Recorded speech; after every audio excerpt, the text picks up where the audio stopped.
আন্দোলনের কর্মসূচি রাজ্য কমিটি ঘোষণা করেছে 21শে জানুয়ারি আমরা কলকাতার বুকে এই একই দাবি নিয়ে মহামিছিল করেছিলাম। সেই আন্দোলনের ধারাবাহিকতাতে আজ 3রা এপ্রিল পশ্চিমবঙ্গের সমস্ত জেলায় আইন অমান্য হচ্ছে, কলকাতাতে মিছিল হচ্ছে। জনজীবনের যে দাবি, বিশেষ করে মূল্যবৃদ্ধি, দুর্নীতি, শিক্ষা, স্বাস্থ্য এবং বিদ্যুতের ক্ষেত্রে কেন্দ্র রাজ্য সরকারের যে জনবিরোধী নীতি, স্মার্ট মিটার বাতিল, অভয়ার ন্যায় বিচার, এই দাবিগুলোর ভিত্তিতেই আমাদের আন্দোলন চলছে। এর সঙ্গে আমরা যুক্ত করেছি, প্রত্যেকটি জেলা যুক্ত করেছে তাদের জেলায় জনজীবনের যে সমস্ত জ্বলন্ত সমস্যা, সেই সমস্যাগুলো যুক্ত হয়েছে।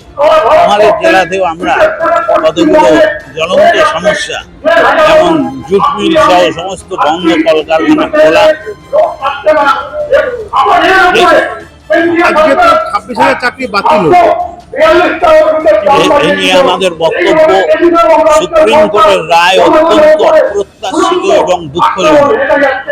যারা দুর্নীতি করেছে তাদের ব্যাপারে আমাদের কিছু বলবার নেই, কিন্তু যারা সততার সাথে চাকরি পেয়েছিল, সুপ্রিম কোর্ট কিন্তু তাদের ন্যায় বিচার দিল না।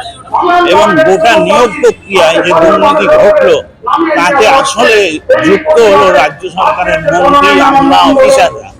রাজ্য সরকারই এই দুর্নীতিটা করেছে এবং তাদের এই দুর্নীতি আমরা তীব্র ধিক্কার জানাই। আমরা মনে করি তাদের এই দুর্নীতির জন্য